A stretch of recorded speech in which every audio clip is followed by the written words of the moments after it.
એક ફિલ્મી ડાયલોગ છે, એવું કહેવાય છે કે જેના પોતાના ઘર કાચ ના હોય એ બીજાના ઘર પર પથ્થર નથી ફેંકતા. પણ કદાચ જૂનાગઢના રાજુ સોલંકી એ વાત ભૂલી ગયા હશે. પરિણામે આવ્યું છે કે જૂનાગઢ પોલીસે અહેવાલો જે આવ્યા એ પ્રમાણે રાજુ સોલંકી પ્લસ બીજા 3 લોકો પર ગુજસી ટોકના ગુના હેઠળ કાર્યવાહી કરી છે, અટકાયત કરી લેવાઈ છે. નમસ્કાર, આપની સાથે હું દેવાંશી.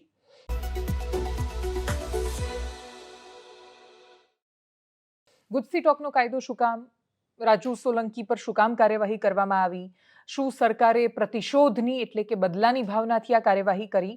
તો એના ઉપર છેલ્લા જવાબો તો હા છે કે રાજુ સોલંકી તો ખાસા વર્ષોથી ગુના કરી રહ્યા હતા અને એ ગુનામાં એમના ભાઈ ને બાકીના બધા લોકો પર બહુ લાંબી યાદી હતી ગુનાની. એટલે એ પોતે ગુનાખોરીની પ્રવૃત્તિમાંથી સતત આવતા હતા. એટલે એમની સામે કાર્યવાહી ક્યારની થઈ જવી જોઈતી હતી. આવા અસામાજિક તત્વો હદથી વધારે મોટા જ નહોતા થવા દેવા જોઈતા, પણ છતાંય એ મોટા થયા.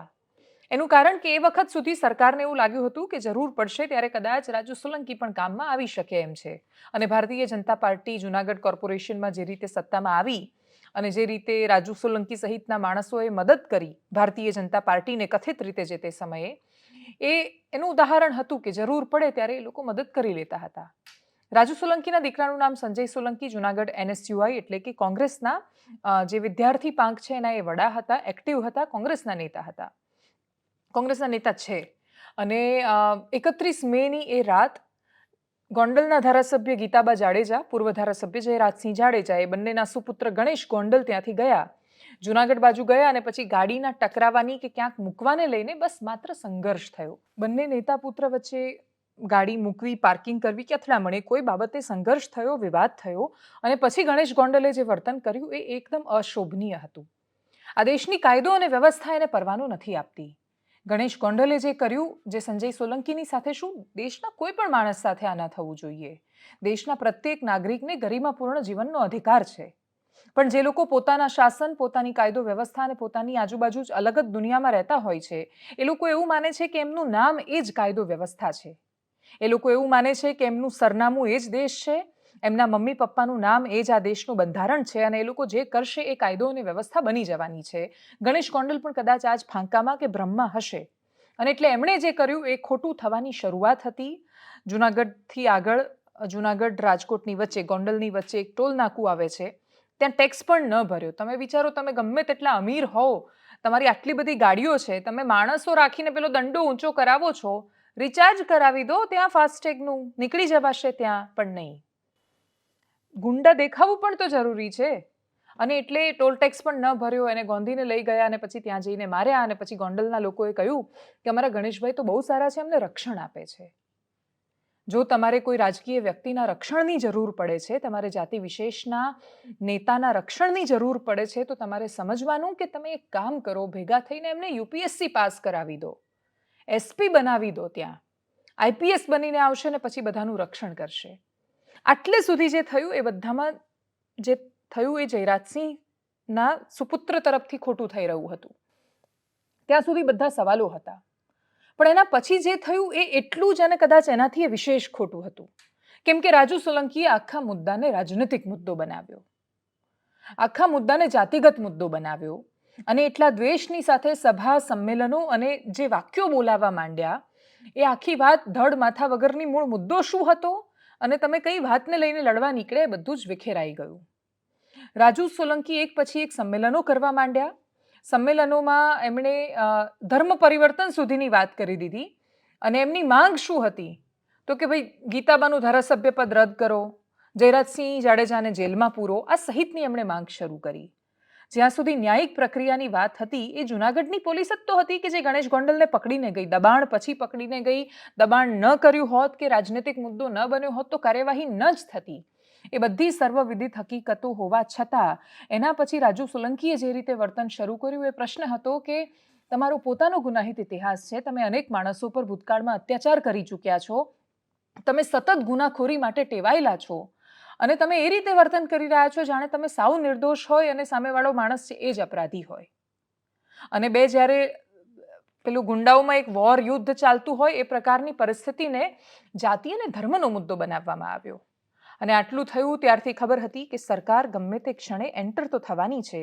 એ એન્ટર પણ થઈ. રાજુ સોલંકી સહિતના બીજા 3 માણસો એમના પર ગુજસી ટોક હેઠળ ગુનો દાખલ કરવામાં આવ્યો છે.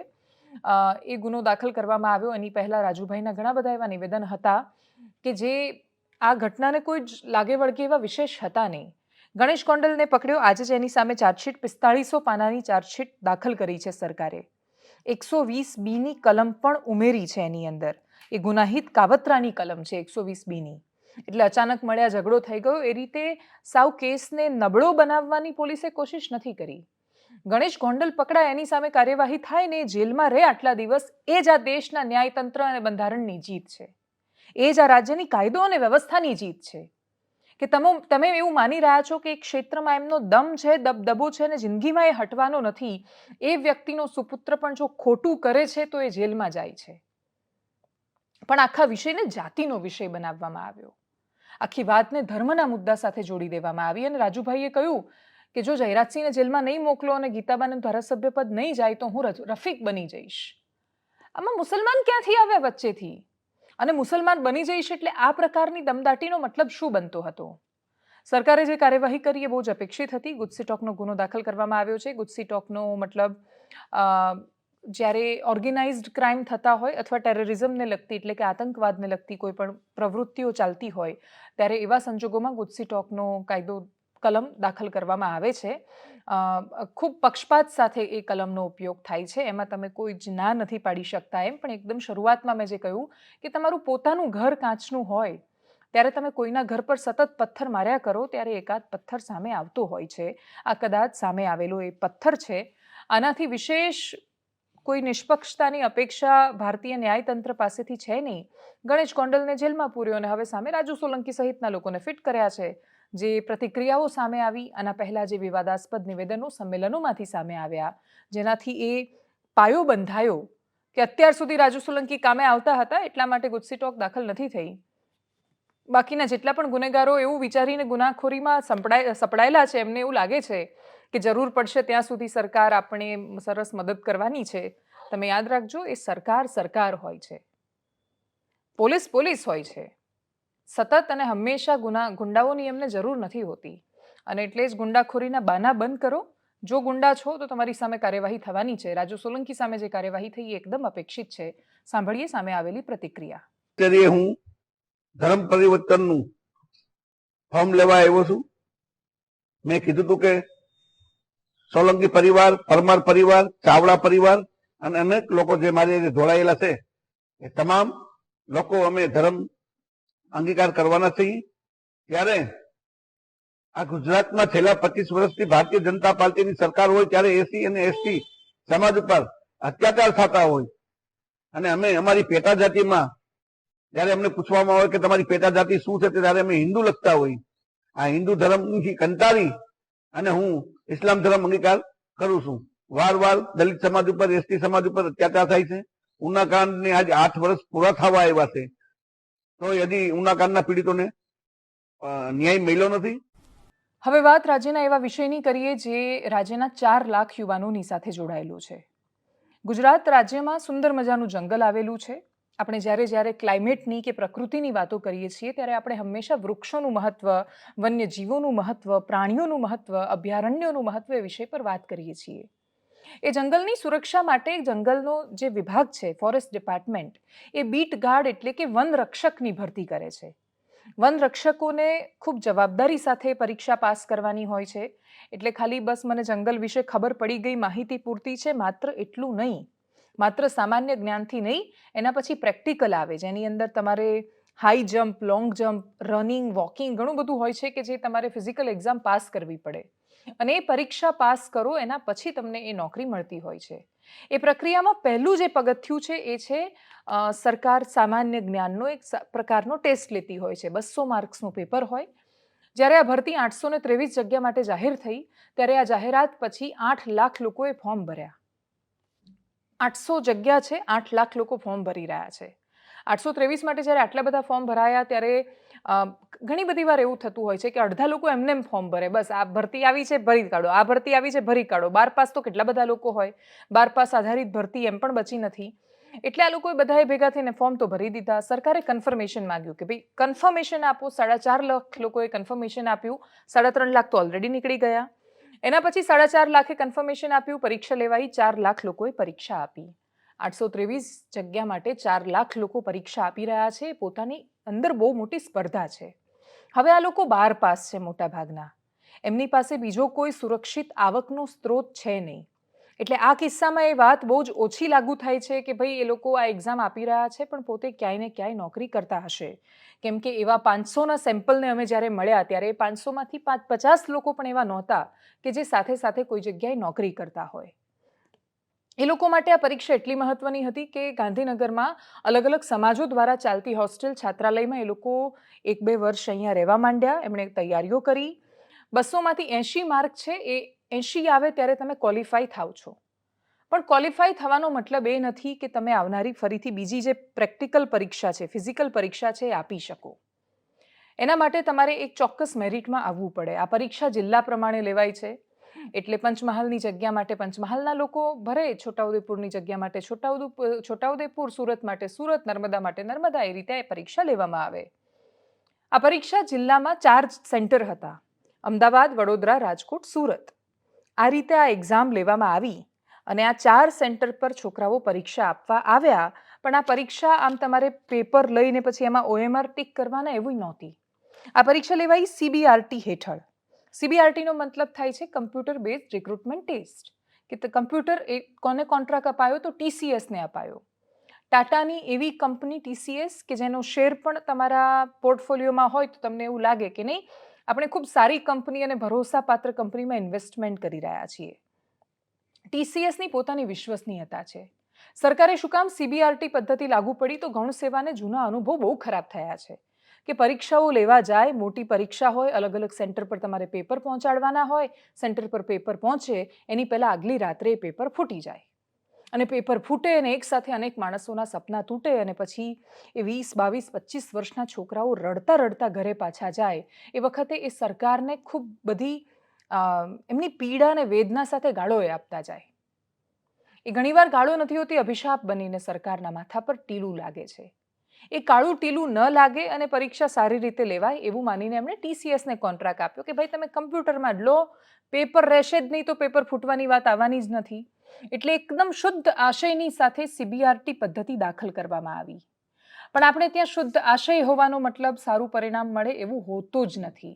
તમે ગમે તેવા સારા આશયથી કોઈ કામ કેમ શરૂ ન કરો, એ સિસ્ટમમાં એટલા બધા લૂપહોલ્સ આવી જાય છે કે એ પરીક્ષા જેમ લેવાવી જોઈએ એમ લેવાય જ નહીં.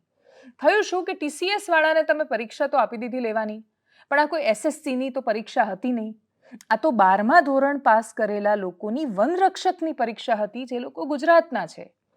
એમનો સિલેબસ એમને આપી દીધો. હવે TCSમાં ત્યાં ગુજરાતી ભાષા જાણતા હોય કે ગુજરાતનું સામાન્ય જ્ઞાન જાણતા હોય એવા માણસો જ નથી TCS પાસે, અને બહુ સ્વાભાવિક છે કે એવા માણસ એમની પાસે ન હોય. એમણે એને હાયર કરવાની તસ્દી પણ ન લીધી. એમણે સરકાર પાસેથી કોન્ટ્રાક્ટ લીધો અને પછી SSCની જેમ પેલે શિફ્ટમાં પરીક્ષા લેવાની શરૂ કરી અને પેપર કાઢવાના શરૂ કર્યા. ગૂગલ પરથી બધું ઉઠાવી લીધું જે માહિતી હતી એ, અને ગૂગલ ટ્રાન્સલેટ કર્યું અંગ્રેજીનું ગુજરાતીમાં. અંગ્રેજીનું ગુજરાતીમાં તમે જ્યારે ગૂગલમાં ટ્રાન્સલેશન કરો છો ત્યારે એવું ભાષાંતર સામે આવે છે જે તમને સમજાય જ નહીં કે કવિ આમાં કહેવા શું માંગે છે. એ પ્રશ્ન સમજાય જ નહીં. ખોટા પ્રશ્નો, તર્ક વગરના પ્રશ્નો, એટલા બધા પ્રશ્નો કે જે સુધારની એની અંદર ભરપૂર શક્યતા હોય, જેને ધડ માથું ન હોય એ પ્રકારના પ્રશ્નો પૂછવામાં આવ્યા. હવે એક પ્રશ્ન 2 માર્ક્સની આજુબાજુ એનું એક થાય, એનું જે મૂલ્યાંકન છે એટલું થાય. 35 પ્રશ્નો હજુ એવા છે કે સુધાર્યા પછી પણ જે સુધર્યા નહીં. ગૌણ સેવા માની રહી છે કે પ્રશ્નો ખોટા પૂછાયા, તર્ક વગરના પૂછાયા, વિસંગતતા હતી, ગૂગલ ટ્રાન્સલેટ કરેલું પેપર હતું, ખબર જ નહોતી પડે એવું પેપર હતું. હવે ખબર જ ન પડે તો કોઈ જવાબ શું લખશે? એમણે TCSને કહ્યું કે તમે પ્રશ્નો સુધારો. TCSએ પ્રશ્નો રદ કર્યા. પ્રશ્નો રદ કર્યા પછી શું થયું કે ઉદાહરણ તરીકે અલગ અલગ શિફ્ટમાં પરીક્ષા લીધી છે. એક જ પરીક્ષા પણ કોઈએ 1 થી 3માં આપી, કોઈએ 4 થી 7માં આપી, એવી રીતે અલગ અલગ સમયમાં બધાએ પરીક્ષા આપી. એટલે 1 થી 3 વાળાના પેપરમાં 20 પ્રશ્નો ખોટા હતા, 3 થી 7માં 25 ખોટા હતા. તો રેન્ડમલી એમણે જે ખોટા પ્રશ્નો થયા બધા કેન્સલ કરીને એના ગ્રેસ માર્ક્સ આપી દીધા. તમે કોણ નક્કી કરવા વાળા કે તમે જેના ગ્રેસ માર્ક આપી રહ્યા છો એ બધાને મળવા જોઈએ? બીજું બધાને સરખા મળી જાય છે. એટલે CBRTમાં એટલા બધા લોચા થયા અને એટલા લોચા પછી બીજો એક નવો શબ્દ લાવ્યા, એ હતું નોર્મલાઇઝેશન. નોર્મલાઇઝેશનથી મતલબ એ થાય છે કે એમણે 25 કે 45 એવી રીતે અલગ અલગ પરીક્ષાઓ લીધી, અલગ અલગ જથ્થામાં, તબક્કામાં. અને પછી એમણે દરેક શિફ્ટમાં એમણે એવરેજ કાઢી કે આ પેપર છે તો આમાં એવરેજ 200માંથી આ લોકોના 120 આવી રહ્યા છે, તો આ બાજુ અહીંયા 160 આવી રહ્યા છે. તો TCSના કર્મચારીઓએ એવું ધારી લીધું કે 160 આવ્યા એ પેપર સહેલું હતું, 120 આવ્યા મતલબ એ પેપર અઘરું હતું, અને એટલે એમણે એનું નોર્મલાઇઝેશન કર્યું કે જેના માર્ક્સ એટલે કોઈને 105 માર્ક હતા એના વધારીને એમણે એવું ધાર્યું કે એ પેપર અઘરું છે એટલે એને વધારીને એક ચોક્કસ કોઈ સ્પેસિફિક ફોર્મ્યુલા વગર મન ફાવે એમ માર્ક્સ કોઈના 50 માર્ક્સ વધારી દીધા. આ બધી પરીક્ષાઓમાં એક પોઈન્ટ ઓછો પડી જાય ને ખોટો, તો એ માણસ 50-100 નંબર પાછળ જતો રહે છે અને એ પરીક્ષામાં પાસ નથી થઈ શકતો. નસીબ બહુ મોટું જોર કરતું હોય છે આમાં.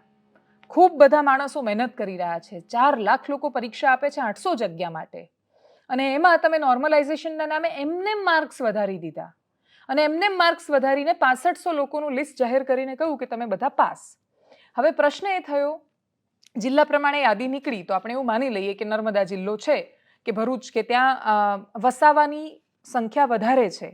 અનેક એવા ઉદાહરણ સામે આવ્યા કે જેમાં આખા પેજ પર પાસ થયેલા બધા જ વસાવા છે, પણ 3 લોકો તો એવા છે કે જેમના પપ્પાનું નામ પણ સરખું છે.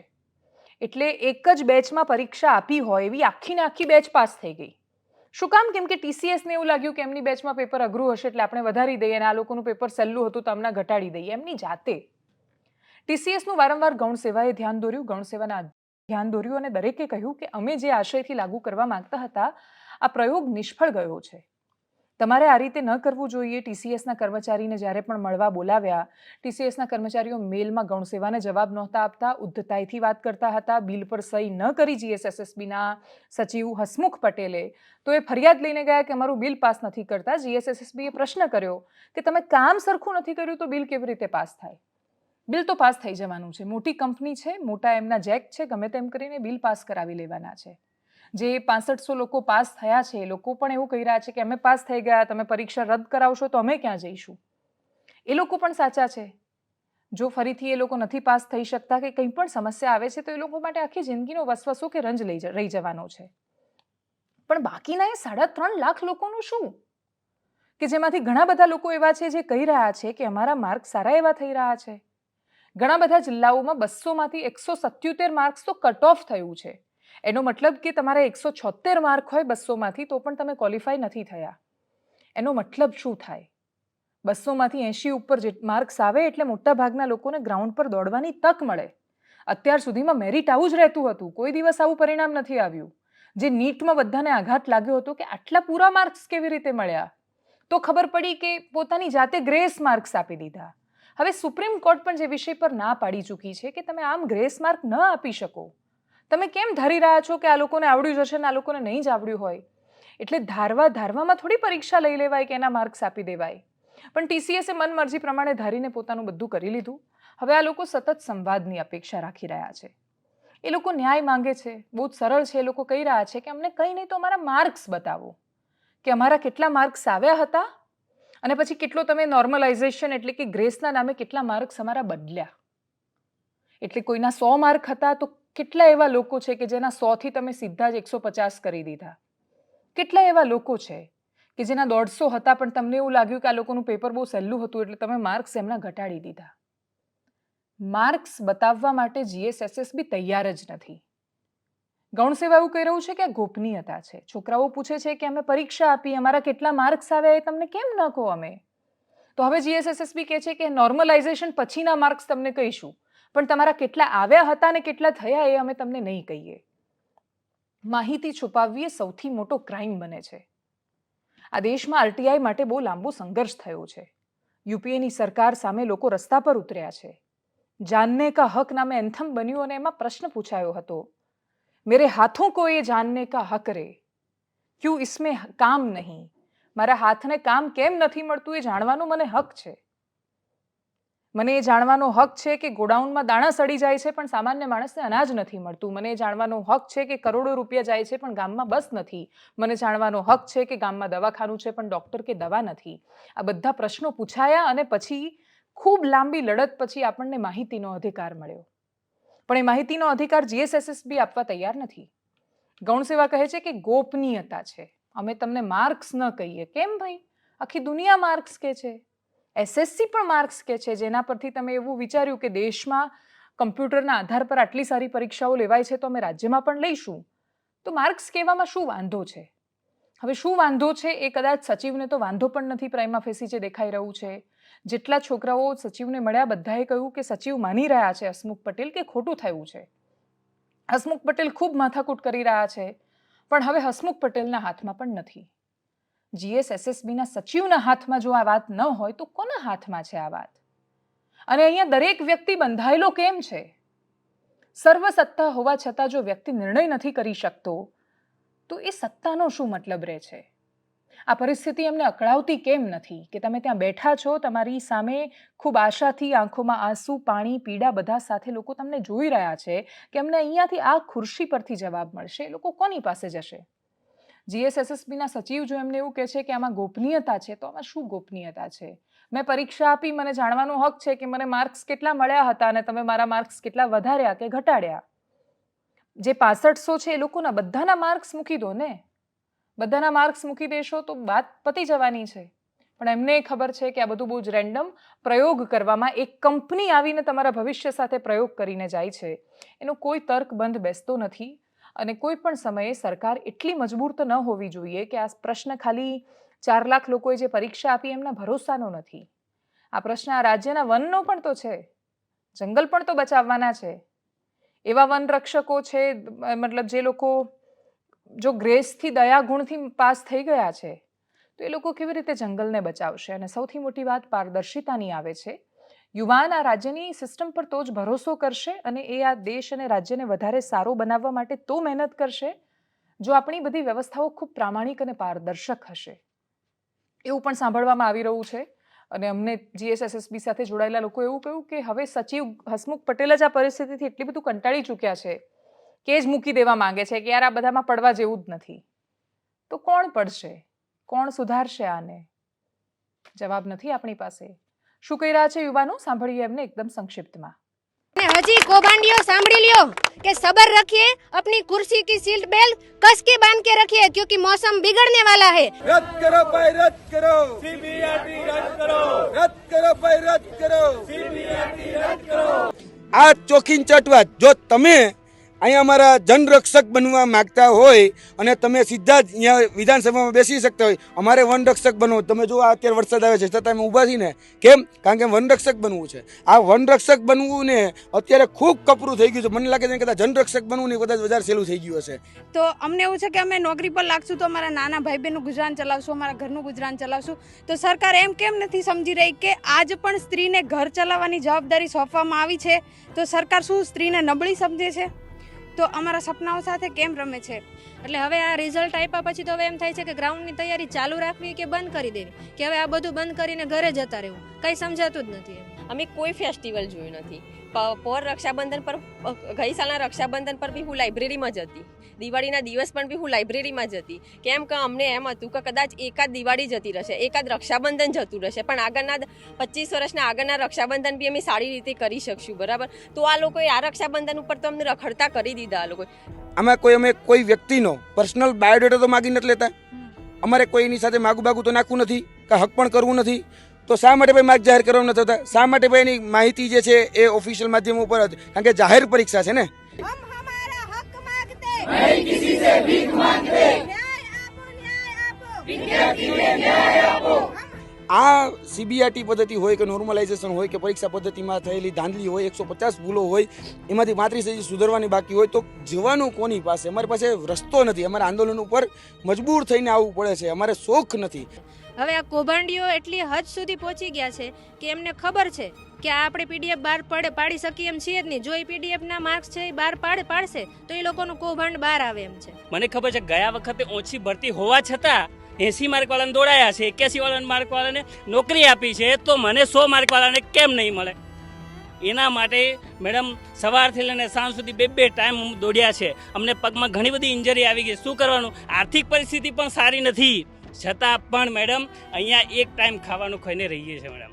આજ હસમુખ પટેલજી આઈપીએસ જે પોલીસની ભરતી લીશું એ 6 મહિનામાં આખી ભરતી પૂરી કરીશ. 11 લાખ ફોર્મ ભરાય છે, તો 11 લાખ ફોર્મમાં ઓફલાઈન જ એક્ઝામ છે ને ક્યાં ઓનલાઈન એક્ઝામ છે? જો એક અધિકારી ઓફલાઈન એક્ઝામમાં 6 મહિનામાં ભરતી પ્રક્રિયા પૂરી કરતો હોય તો આ 2 વર્ષથી ભરતી ચાલે છે, તો આ અધિકારી છે ને આ અધિકારીએ કેમ ભરતી પૂરી ના કરી શકે? કે ભાઈ તમે મન મૂકીને માર્ક્સ જાહેર કરો. આ જે ગોપનીયતાનું ગતકડું છે ને એ અમને નહીં ફાવે. અમે બનવા માંગીએ છીએ જંગલના રક્ષક. તમે કાંડ કરી અને અમારી સીટના પક્ષક બનો છો ને એ અમને નહીં ફાવે. એટલે આગળના દિવસોમાં ભોગવવા માટે તૈયાર રહે. અહીં પેપર ફૂટે, પેપર વેચાય ત્યારે મિડલ ક્લાસ પરિવારના છોકરાઓના સપના રોડાય છે, પણ સરકારને ક્યાં દેખાય છે અહીં? અને સરકારી નોકરીના પરિણામ ક્યાં સાચા અપાય છે? એટલે તો આજે સરકારી નોકરીની તૈયારી કરતા ઉમેદવારના દિલ દુભાય છે, પણ સરકારને ક્યાં દેખાય છે? જે લોકોને એસી ઉપર માર્ક થતા હોય લોકો દોડવાનું ચાલુ કરી દે. આ બધાને પૂછી લેવાનું છું, આ બધા એસી ઉપર ના છે અહીંયા. આ બધા જ લોકોએ દોડવામાં પોતાના પગ તોડી નાખ્યા. શિયાળો, ઉનાળો, ચોમાસું, ધુમાડો હોય, તડકો હોય કે વરસાદ હોય, બધી જ ઋતુમાં એ લોકો દોડ્યા છે, બધી જ પરિસ્થિતિનો સામનો કરે છે. આજે ને કશું કંઈ મળ્યું નથી. આજ ગૌણ સેવાના સચિવે એક વખત વાત કરી હતી, અમે ખૂબ પારદર્શી છીએ, અમે ખૂબ સંવેદનશીલ છીએ. આ જે તમે જ ઇન્ટરવ્યુ લીધેલું, આ જે પરીક્ષા પદ્ધતિ છે એ ખૂબ જ વિશ્વસનીય અમે સંસ્થાને સોંપેલી છે. તો આ બધી જ જગ્યાએ જો બધી જ બાબતોમાં જોવા જઈએ ને તો પારદર્શિતાની વાત હતી. તો તમે રિઝલ્ટો પહેલા પારદર્શિતાથી મૂકી નથી શકતા અને તમે પારદર્શિતાની વાત કરો છો. જો તમે ખરેખર પારદર્શી હોય તો રિઝલ્ટ પારદર્શિતા સાથે મૂકો ને. અને છેલ્લે વાત દેશની સંસદમાં ઉઠેલા એવા મુદ્દાની કરીએ જે આ રાજ્યનો વિષય છે અને એ વિષય પર બહુ ધ્યાન અપાતું નથી વિશેષ. આંગણવાડી વર્કરનો એ મુદ્દો છે. એમનો પગાર કેટલો છે? 4500 રૂપિયા એમને વેતન મળે છે. મોટાભાગે ગામની મહિલાઓ આંગણવાડીમાં લાગેલી હોય છે, વેતન માટે બહુ પ્રશ્નો ઉઠાવતી નથી અને ઉઠાવે તો એમને કોઈ સાંભળતા નથી. પણ એમની સાથે જે થાય છે એમના શ્રમનું શોષણ બહુ થાય છે. સૌથી મોટું કામ એમના માથા પર કયું આવે તો કે કોઈ રેલી હોય તો આંગણવાડીની બહેનોને ભેગી કરીને બસમાં લઈ જઈને લઈ આવે. ભીડ ભેગી કરવા માટે જો તમે એમને વાપરવા માંડશો અને એમની પાસે, કેમ કે એ એવી મહિલાઓ છે કે જે સીધી કનેક્ટેડ છે ગામના પરિવારો સાથે, આંગણવાડીની બહેનો તો જ સારું કામ કરશે જો એમને એની સામે વળતર મળશે. આ જ વિષય પર બનાસકાંઠાના સાંસદ ગિનીબેન ઠાકોરે મુદ્દો ઉપાડ્યો હતો દેશની સંસદમાં. સાંભળીએ એમને.